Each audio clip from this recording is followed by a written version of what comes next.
Well, welcome everybody. It's really wonderful to have all of you here. And special thanks to Mayor Fuller for being here, the city council members, so many members of the community. It's a wonderful day to be able to celebrate the 2024 Sheila Munshine Award for Outstanding Leadership in Promoting Fair Housing. We're very pleased to honor our awardees, Deb Crossley, right there, and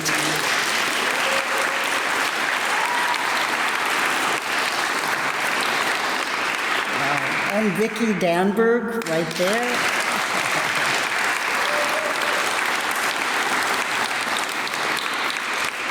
I'm Esther Schlorholtz, and chair of the Fair Housing Committee, and on behalf of the committee, I want to welcome you.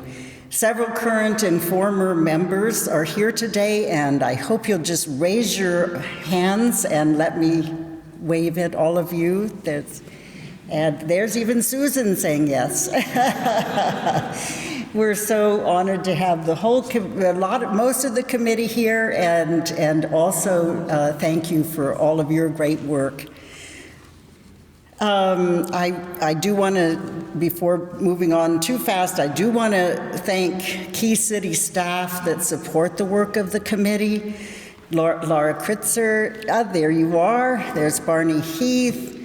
Malcolm Lucas over there, Jeannie Fairley, I saw her over there, and a special thanks to Sam Nyman, who was here, and to Hattie Kerwin-Derrick, Joe Mulvey, Rachel Sherman, and so many others who have been just amazing in helping to put together the support for the committee, but also for the work we're doing.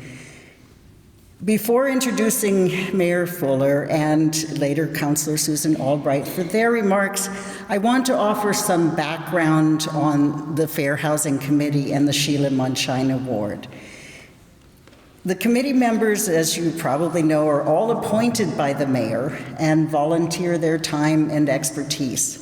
Our primary responsibilities are to assist the city to affirmatively further fair housing, offer guidance and training on the law and principles of fair housing.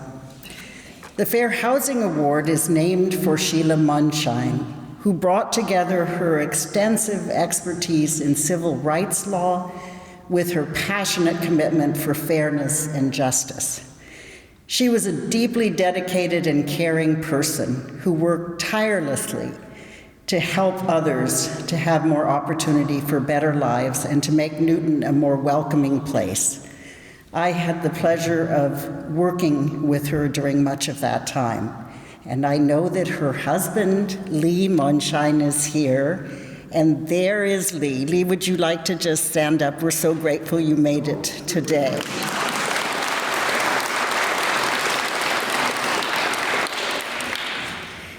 Lee was a very supportive husband because Sheila was very, very engaged, and she just was, as I said, passionate about her work. Sheila was appointed by the mayor at the time to be founding chair of the Fair Housing Committee. She served for 10 years, including 4 years as chair. The award was established in 2021, and Sheila was posthumously the first awardee. The award is made annually to a person or organization that has shown outstanding leadership and accomplishment in promoting fair housing in the city of Newton. And at this time, I also want to especially remember Phil Hare. He was former chair of the Fair Housing Committee and our 2022 honoree. Phil passed away recently. He was a remarkable person, and many of us benefited from his guidance. He had deep expertise, strategic thinking, and leadership. And I think we all remember Phil as a very humble man as well, who work constantly to have Newton to be a more thriving and welcoming place for people of all backgrounds.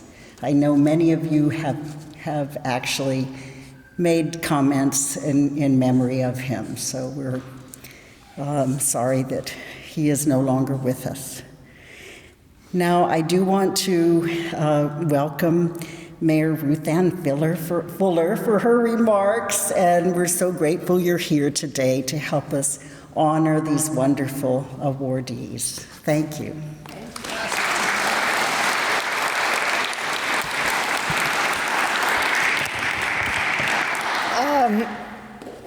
Thank you, Esther. I just want to look at all of you for a second. This is such a lovely group of people who've done so much good here in the community to a person.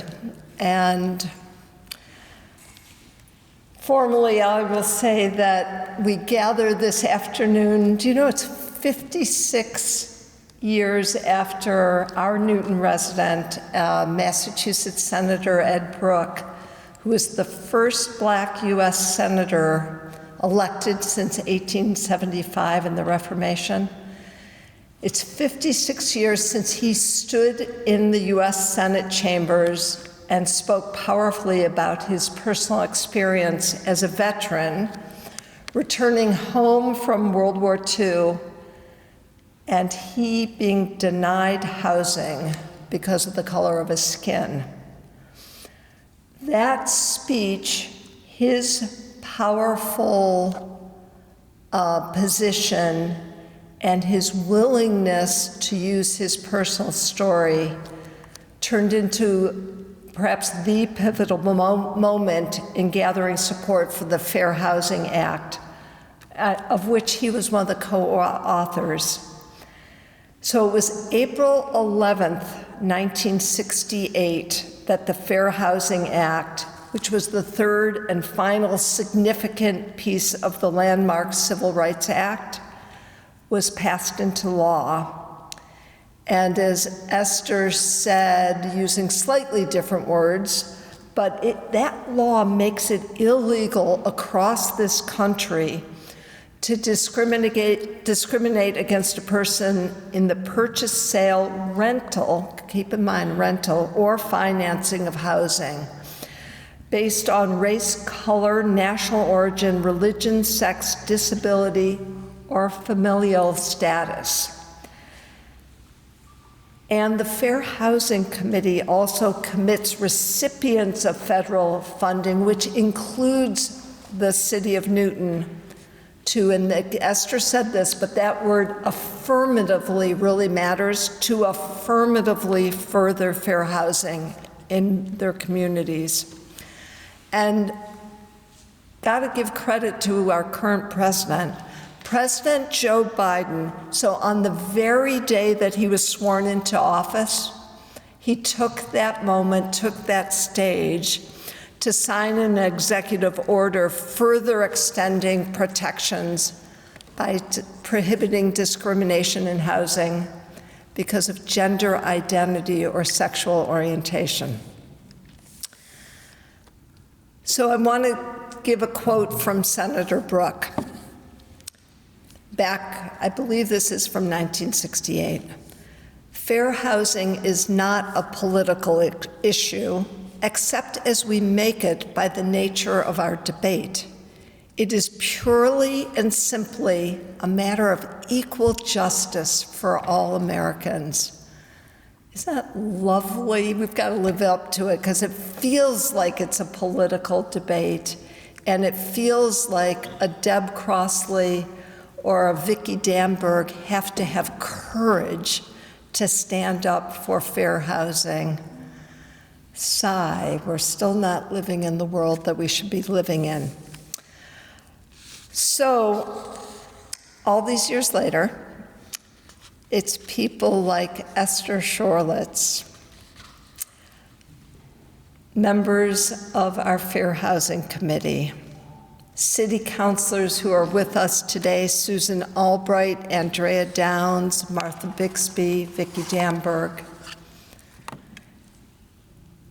are the ones still fighting this fight, raising our awareness. Alice and Larry, thank you, Andrea, for pointing out, sorry, Allison.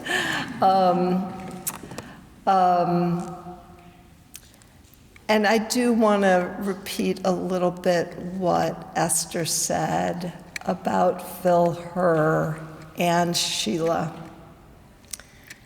Some of us, there's a few youngsters in the room. I'm going to talk to the two of you for a sec. There are heroes among us here in Newton, and you never quite know. You may actually be sitting next to one right now. Phil and Sheila were heroes.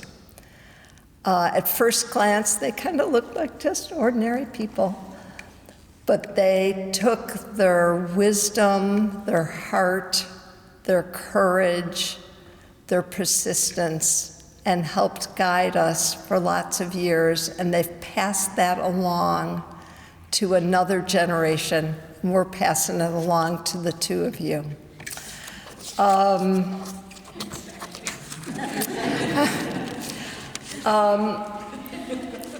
If it's okay, I want to just say a couple words about Vicky and Deb. So Vicky, when the two of you go home and open your dictionaries tonight for the word persistence, you're going to see Vicky's picture there. Not really, but kind of go with me on this. She persists. She does it calmly, respectfully, consistently, and throughout a lot of different things that she touches. The more recent one is as we delved into how do we think about our village centers and what it means for having retailers thrive and people have homes of different types of sizes, some with elevators, with a mix of market rate and affordable. Vicky's there, she's thoughtful, she's caring, and she's willing to speak up. I'm grateful to Vicky Danberg and to Deb Crossley. So I was sworn in with her as an alderman the very same year, January 1st, 2010, and she immediately went to work. And by the way, I learned from her every step of the way. This was something that for years and years and years she had understood and led on housing. I was a newbie. I'm grateful that she mentored me.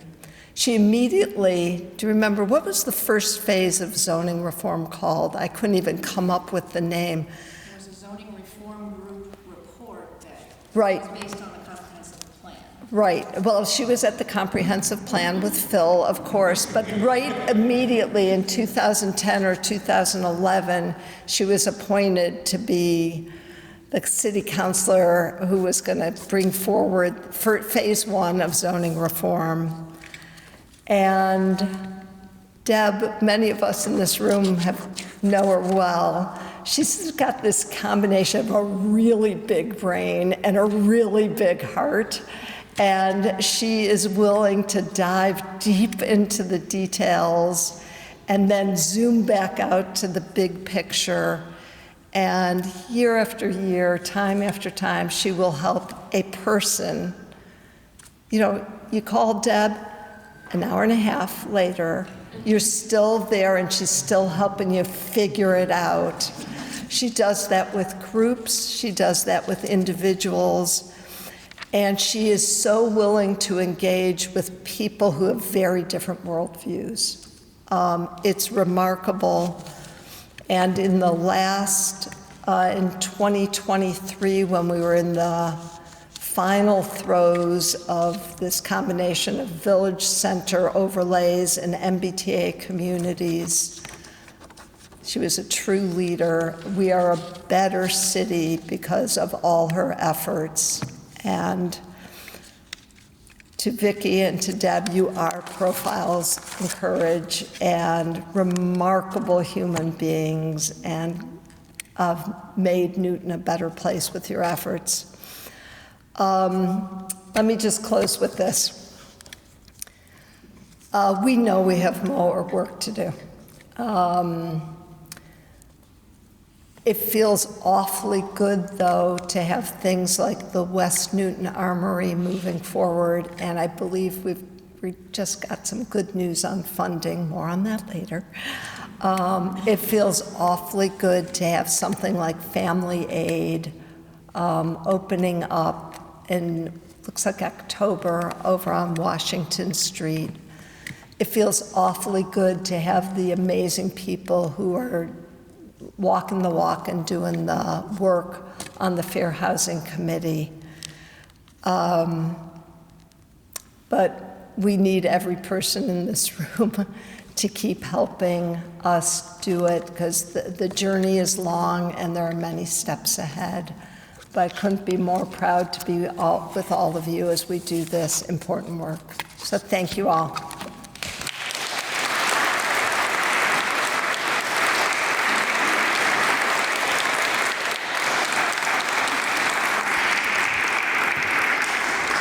Thank you for such wonderful, very moving comments. And to talk about the history, too, is very special. Thank you.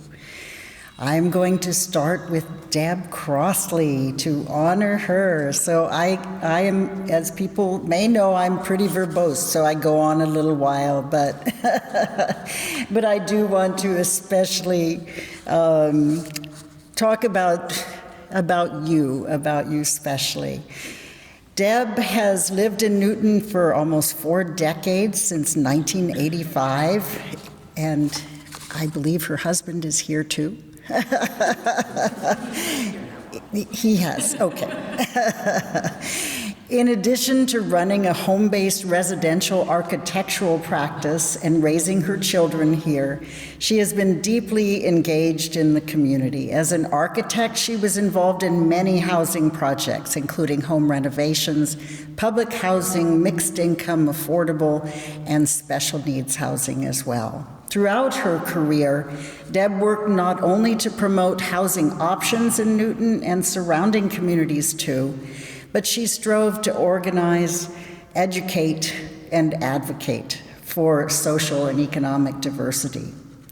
During these years, Deb served on numerous city boards, commissions, and citizens organizations, ranging from the Citizens Commission on Energy, Mayor's Comprehensive Planning Committee, Newton Housing Partnership, League of Women Voters, and Newton Public Schools, and I probably missed some, but she also had served on the Pomeroy Foundation Board for 12 years, giving grants to Newton-based service providers. She was actively involved in promoting the Community Preservation Act and ensuring that it was used effectively for its intended purposes. She worked with Can Do and other groups on mixed income housing, energy audits, and low-income housing development and preservation. I'm still going to go on. She helped to build Newton for Everyone, serving on the steering committee for this broad coalition of citizen groups whose member organizations include advocates for abundant and fair housing, wise environmental planning, economic stability, and equality of opportunity. Deb was elected to the City Council in 2009 and sworn in 2010 with you, serving 14 years on the Public Facilities, Land Use, and Zoning and Planning committees. As a city councilor, she led on strategic plans to rehabilitate city infrastructure, require energy-efficient building standards for public and private buildings, create a by-right accessory dwelling unit ordinance, and lodging house licensing. She consistently advocated for projects that could bring quality mixed-income housing to the city. Wow, Deb, so much. For her last 4 years on the City Council, Deb then chaired the Zoning and Planning Committee, which resulted in new zoning to enable more housing opportunity in Newton, necessary to enable the city's many villages to grow and evolve, in large part by providing desperately needed housing. She led the committee, working with Vice Chair Vicky Danberg and the whole committee too, whom, of course, you know we're also honoring you today. As a leader dedicated to promoting a thriving and welcoming community in Newton, she led the thoughtful Village Center Overlay District that would have benefited all of the city's villages. She recognized that Newton's 1970s action that disallowed multifamily housing by right needed to change to promote a more thriving and welcoming community. This effort was used to comply with the MBTA Communities Law, but was cut back significantly when the election results removed several housing advocates from the council, and Deb was one of them. As Greg Riebman, who heads the Charles River Regional Chamber, wrote, Crossley's willingness to sacrifice a job she clearly loved, and which the city clearly needed her for, he didn't say that. She clearly loved in order to create better lives for our kids, our seniors, and our employees should be seen as a profile in courage. Deb was honored in April 2024, very recently, and some of us here were attending this, a ceremony by Citizens Housing and Planning Association at its annual Fair Housing Symposium for her leadership in Newton on zoning and planning, as she strived to promote walkable, equitable neighborhoods. So today, we honor Deb with the 2024 Sheila Munshine Award for Outstanding Leadership in Promoting Fair Housing. The Fair Housing Committee wishes to acknowledge Deb's work with the city, numerous groups and individuals over her career, and her efforts to incorporate fair housing principles into the planning and implementation of the Village Center Overlay District process. She not only sought to promote new affordable housing development, a key component of fair housing, but she also strove to affirmatively further fair housing by permitting more housing to be built overall, so that people of all backgrounds may be welcomed and have an opportunity to be part of the community. She sought to uphold fair housing principles with courage and perseverance, and we honor you today.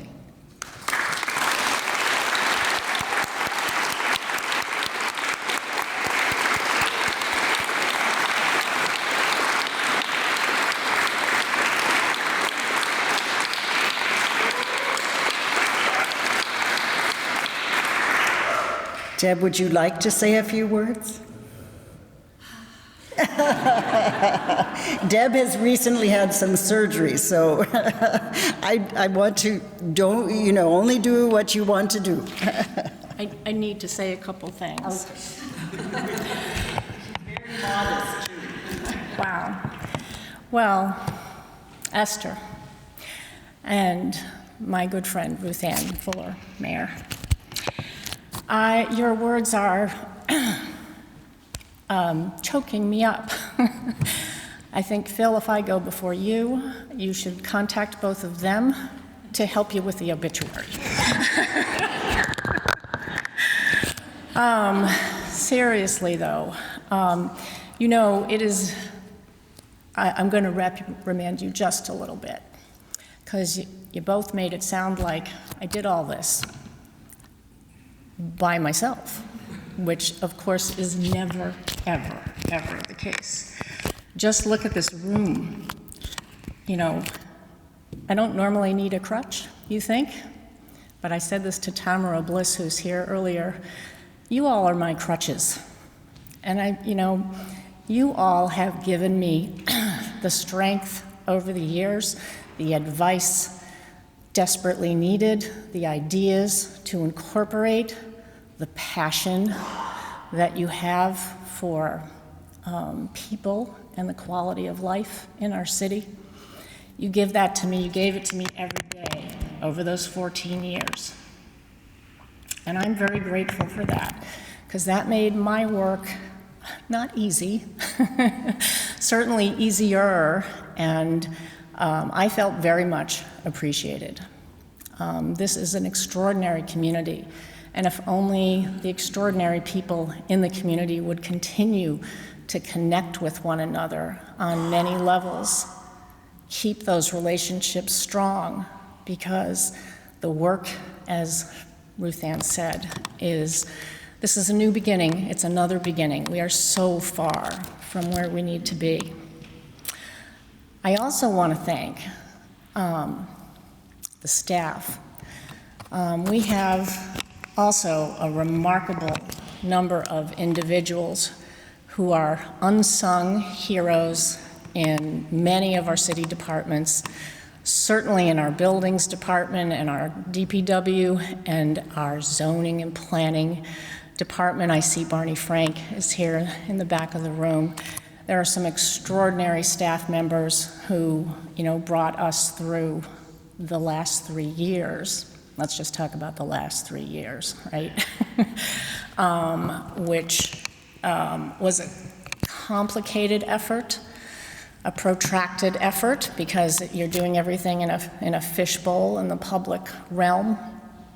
And our staff were not only smart and hardworking and sensible and caring, they weathered so many storms, because, this work's a little controversial as well, and not just among the public.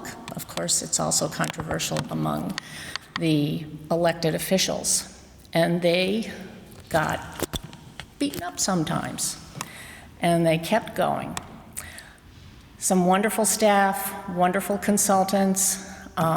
With Mayor Fuller at the helm, we finally put enough resources into the rezoning effort to make a big difference. I know some of you here felt really sad and disillusioned after the vote in December, because, we passed the zoning, but we cut the map in half. We didn't apply the new zoning to any but 6 of our village centers, just enough to meet the MBTA Communities Act. But we passed the zoning, and the zoning is really good. It's really smart, and all you have to do is keep those relationships going and keep your eye out and look for every opportunity to expand that map. Because why should 6 of our village centers suffer and only 6 of them get this opportunity? So I also want to thank just a couple more, but there are many boards and commissions in our city, from the Citizens Commission on Energy to the Planning Board, who worked with us at every session, to the Fair Housing Committee, of course, and the Newton Housing Partnership, of course, the Economic Development Commission, the Commission on Disabilities. And all of them participated in our work. All of them gave us, constructive criticism that was extremely valuable all the way through. And all of them ultimately supported the work. Finally, citizens groups. I see most of the members of the, what are we called? Building Professional Zoning Working Group here today. It's an ad hoc, citizen-led organization, totally independent, who worked with us over 2 years, again, giving us really constructive criticism. We didn't and couldn't follow all of it. They're still meeting and they're still digging in, which is really important, because you better watch the Zoning and Planning Committee for this term. In addition, those 8 organizations that comprise the Newton for Everyone group are Newton's finest. Again, everything from the Interfaith Clergy Association on housing equity, the League of Women Voters, the Chamber of Commerce, the environmental groups, the Green Newton, the Building Standards Committee of Green Newton, and the housing advocates from Engine 6 housing advocates down the line, right? You can. So these organizations and their members, and many of their members as individuals, are continuing to work this problem. And I hope you all will look them up. And if you're not a member, or even if you just want to sign up for the newsletter, do that today, because this group is committed to educating our city on all the many, many, many reasons that housing is key to solving some of our most difficult problems here today. Can't put me in front of the microphone. Okay, I just want to say thank you so much. I'm really touched. I'm very proud. And oh dear, one more thing, I'm sorry. But to follow in the footsteps of people like Sheila Monshine, who I barely knew, but people like Kathy Laufer and Phil Hare, who I knew very well. And I counted on his friendship and his guidance and his advice, and I was sorry that his illness in the last couple of years prevented my calling him constantly to ask what I should do next. So, a dear, dear man, and I miss him terribly. Thank you, everyone.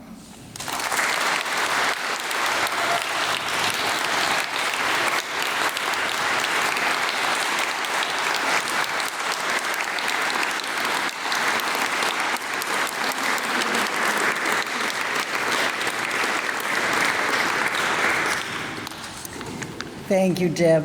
Wonderful.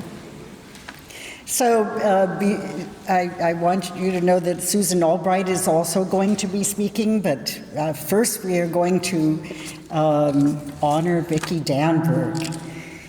And Vicky, as I said, I'm very verbose, so sorry.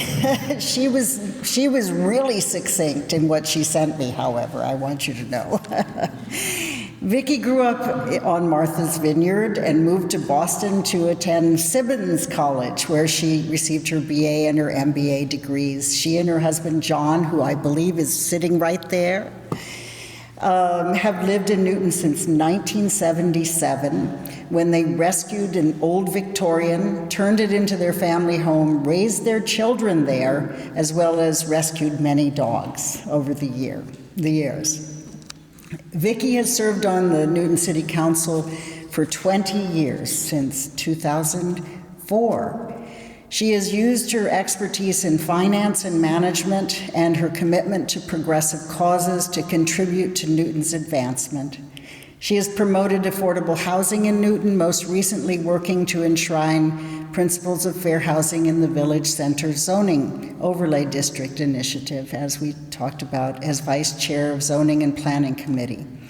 She currently serves as Chair of Real Property Reuse Committee and as a member of the Public Facilities Committee and also Zoning and Planning. As a longtime City Councilor and resident of Newton, Vicky has a vision for Newton of returning the city's village centers to the vibrancy that she experienced when she moved here in the 1970s. Her vision includes especially promoting affordable housing options for families, seniors, people with disabilities, city workers, and those who cannot afford the high housing costs. As you all know, the cost of homes in Newton are now among the highest in the metropolitan area and actually across the country. In her role as Vice Chair on Zoning and Planning, Vicky worked to rekindle economic and social vibrancy in Newton, as Deb talked about too, by updating the zoning policies, including those. Originally, it was from the 1920s when those laws came into play, and when they were first implemented, and the subsequent decision by the city in the 70s, as we've mentioned, to prohibit as-of-right multifamily housing, which, of course, further severely hindered the supply of new homes. As a former school teacher, Vicky recognized that high housing costs are prohibitive for young families with children. This has created serious challenges for the Newton Public Schools, where enrollment has been declining, She associates it with the extreme shortage of housing affordable to everyone except the very wealthy or those that have the good fortune to inherit their homes. Vicky has also been a leading voice on other issues. She's worked to promote environmental sustainability, implementing initiatives that promote going green and cutting waste. She has been active in many arts and cultural projects and health and wellness nonprofit fundraising, fluent in Spanish. She has been a foreign language teacher, including in Brookline and in Bogota, Colombia. And Vicky and John regularly volunteer in Latin America, helping to provide much-needed dental services to those for whom dental care is out of reach through Project Stretch, dentistry, not density, dentistry reaching out for children. So, Vicky, the Fair Housing Committee wishes to acknowledge you for your dedication and commitment to addressing the high cost of housing in Newton and to make a concerted effort to provide more affordable housing options to help families with children, seniors, people with disabilities, and others live in and stay in the city. We wish to acknowledge your efforts as Vice Chair of the city's Zoning and Planning Committee over the last years, as it worked to update restrictive zoning policies to allow more as-of-right housing and help the city to become a more thriving and welcoming community. Thank you, Vicky.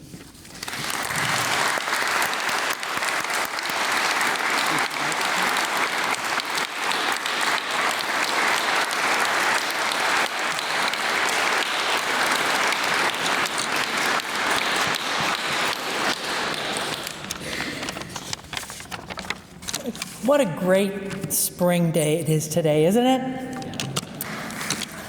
Let's hear it for a spring day.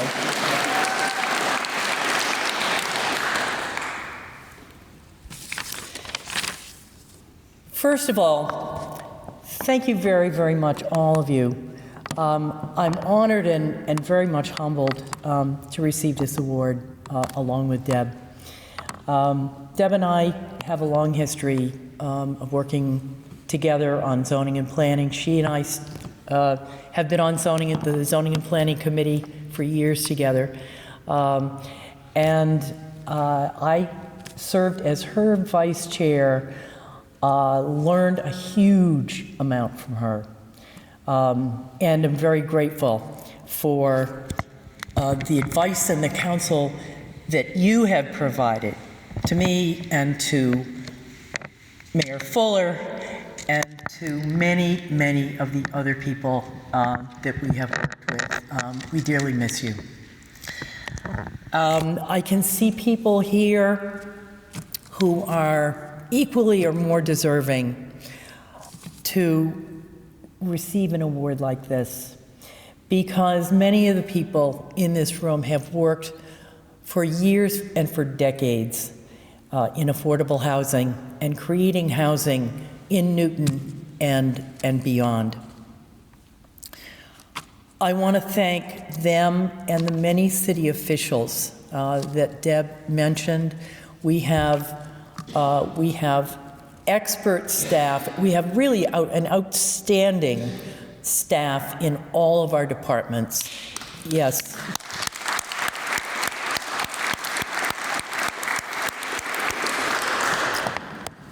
Our DPW is 1/3 smaller than it was 30 or 40 years ago.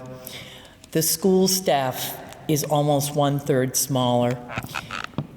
The inspectional services is 1/3 smaller. We used to have, if some of you might remember, square men that took care of there was one in every square, and the square men took care of everything that needed to be done in every square. They emptied the trash. They took care of problems that retailers might have. They helped in every way. They're gone. And the people in the on the city staff now work hugely long days and have been so impressive to me, and I know to all of my other fellow counselors, in what they have been able to accomplish and how much more work they do than was even done with years ago with more staff. It's just incredible. I have learned a huge amount from our DPW, and I happen to sit on public facilities, as was mentioned, and our planning and development staff.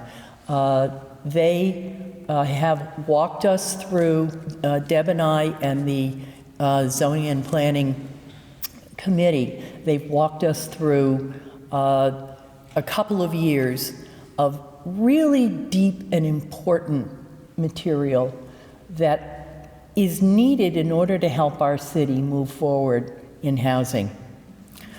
When I first came on in 2004 as an alderman, one of the reasons that I wanted to become an alderman was that I noticed that when my husband and I in 1977 first moved to Newton Center had 2 grocery stores. It had a hardware store. It had a movie theater. It had a wonderful mix of retail that once the owners either decided to retire or were no longer able to make a go of their businesses, they left and they were not replaced by the same mix of businesses. It was more than just noticeable. And I realized that one of the important things in making a village a success is that you have to have people on the street, people walking around, and people living their lives in the village. And the people were all going to the malls because we had 24 banks in Newton Center, 24 hair and nail salons and 14 banks in Newton Center at one point, and almost no restaurants, a couple that had hung on. And it was really largely in part due to the fact that we didn't have people coming into Newton Center to do anything but drive through. So I came aboard knowing that one of my goals was going to be to get people back into our villages, to get housing back into our villages, and have people actually live and do their day-to-day, take care of their day-to-day needs in our villages. And this has been happening. With the zoning reform that we now have, we have a package that allows, for the first time in, I think, around 30 years, it might have been 1987, when mixed use, which means housing and retail, was outlawed in our villages. You could not have a building that had, grandfathered, yes, but they wanted to separate. That's what zoning was all about. Zoning was keeping things separated so that you wouldn't have a pig farm next to your house. And it was taken to an extreme. So we now are moving this forward in a different direction and getting housing back into our villages. And many of you may know that the single greatest indicator to a person's success in life is stable housing. Stable housing is so important for our children, for people in all walks of life. And we have now created a number of wonderful projects. We've got many to go, and a long ways to go. But for example, Mayor Fuller mentioned the 43 units in the West Newton Armory that are being created as we speak. She was instrumental in 2019, thank you very much, Mayor Fuller, for acquiring for $1 the West Newton Armory from the state, with the understanding that we would put together a package to create affordable housing, and we managed to do it. It was a team effort. There were many, many people involved in doing this. It's always a process. And what is more fitting for an armory than to be housing, affordable housing for formerly homeless veterans? And many of these homeless veterans are families, moms with children, who are now going to be able to get stable housing and have their children in the Newton atmosphere and in the Newton public schools. And what a wonderful thing it is to be able to do that. So thank you to our wonderful planning department, to the many people, many of whom are in this room, who have contributed in so many ways to housing in Newton. Josephine McNeil, who is in the second row. Josephine, thank you so much for everything that you've done as head of Can Do and the housing that you've created for this city, much of it deeply affordable housing. Ted Hess-Mahan, my former colleague, I believe that he was on the board when you were there, Deb, also, and Mayor Fuller, who is a former recipient of this wonderful award, and Phil Hare.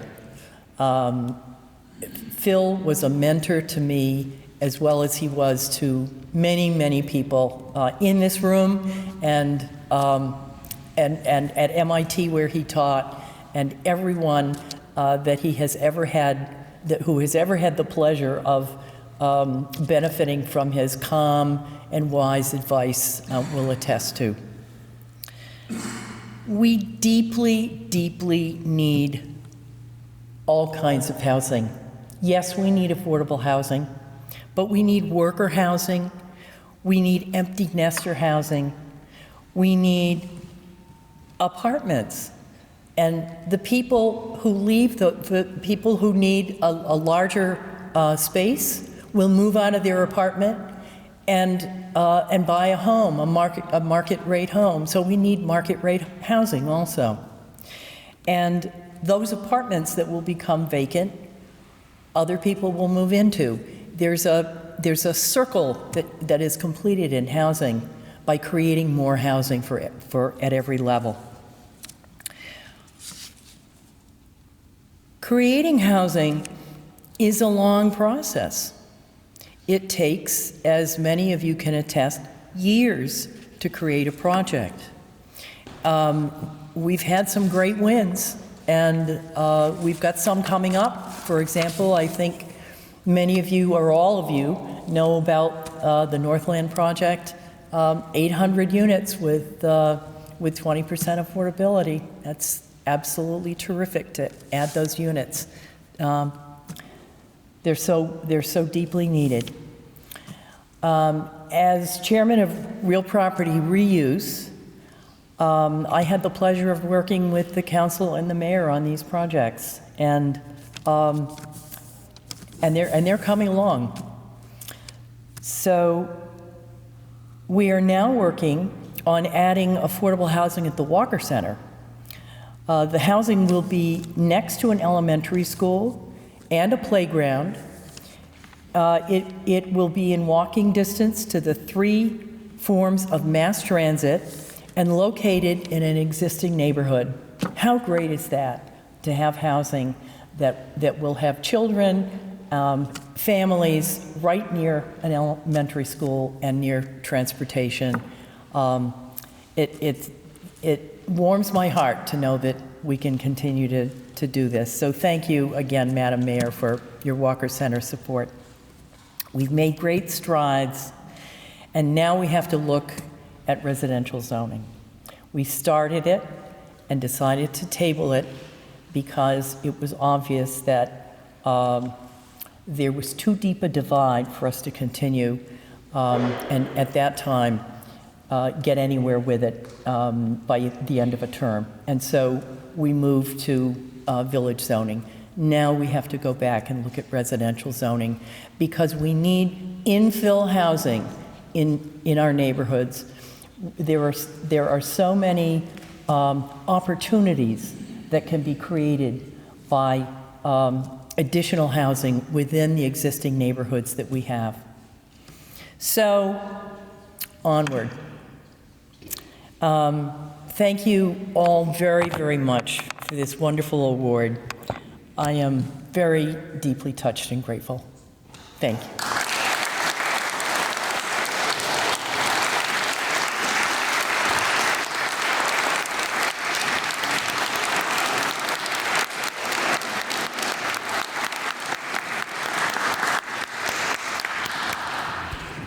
Thank you for such wonderful comments. And before we provide the plaques, we do have the honor of having Councillor Susan Albright, who I don't see anymore. Did you leave, Susan? No. And she has graciously agreed to again offer her thoughts and comments on our annual awardees, and we're so pleased to have you do that. I also just want to mention, I'm so sorry, Susan, just to mention that Kathy Lawfer, who is sitting right there, was a past awardee as well, and want to acknowledge her work.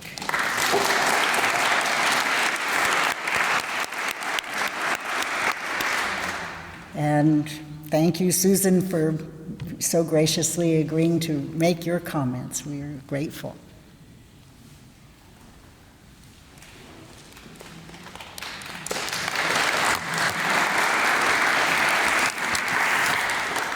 Thank you all. I think that I'm going to shorten my remarks because so much has been said about these two wonderful women.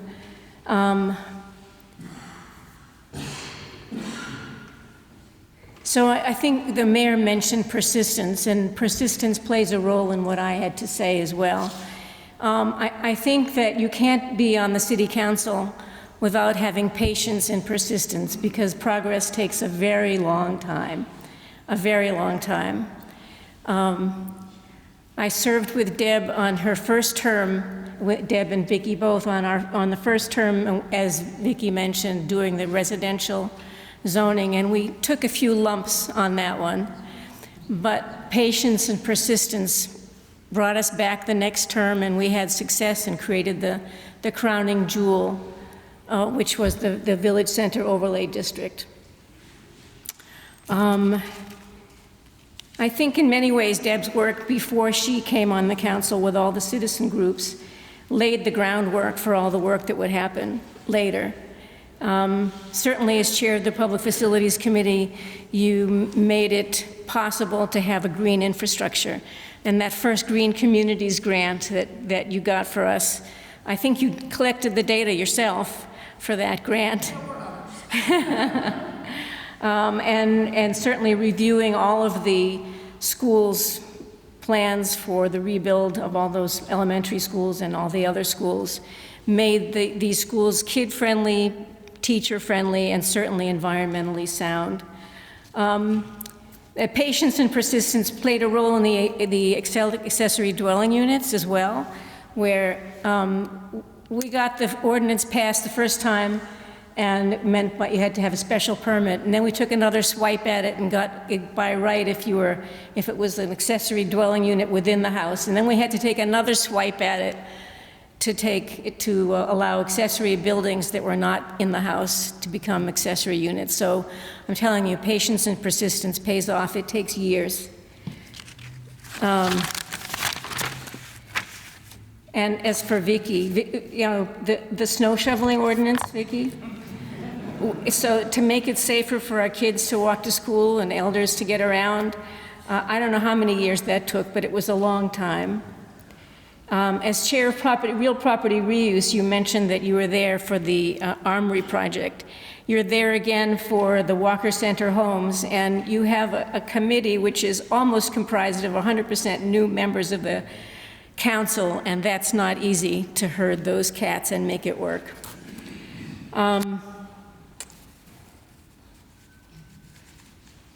We owe our debt of gratitude to you for the city's new sustainable food, beverage, serviceware, packaging, and single-use ordinance, which is, and you're still working on it to get plastic out of our systems, and literally. Vicky was always a secure vote for housing, affordable housing. Vicky and Deb were an excellent team to create the VCOD, and sometimes even playing the good cop, bad cop role. It was an interesting process to watch it happen. Deb and Vicky and I and others on the council have acted as a team to counteract the inertia of the status quo, always trying to explain why Newton needs and adds more housing, because we needed to create an economically strong Newton and its villages. We needed to create an economically strong Massachusetts to stabilize the cost of housing, and for the most important reason of all, it's the right thing to do. And I count both of these women as my friends.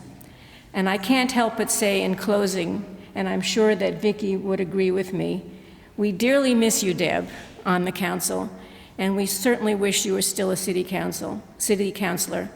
And I am so pleased to have served on the council with both of you, and that both of you are receiving this wonderful award. Thanks.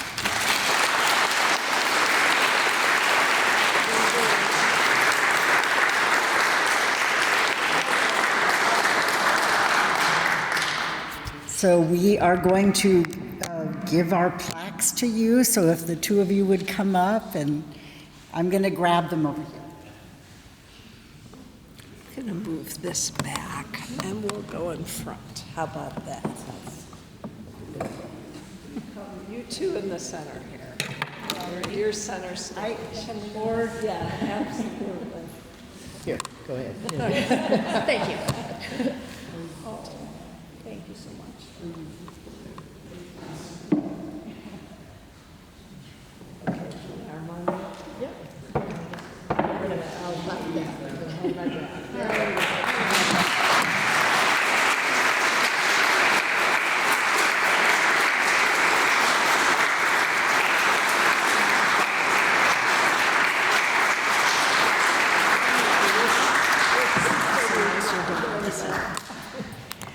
Thank you all for being here today and for honoring our wonderful recipients, and we look forward to continuing the good fight, right?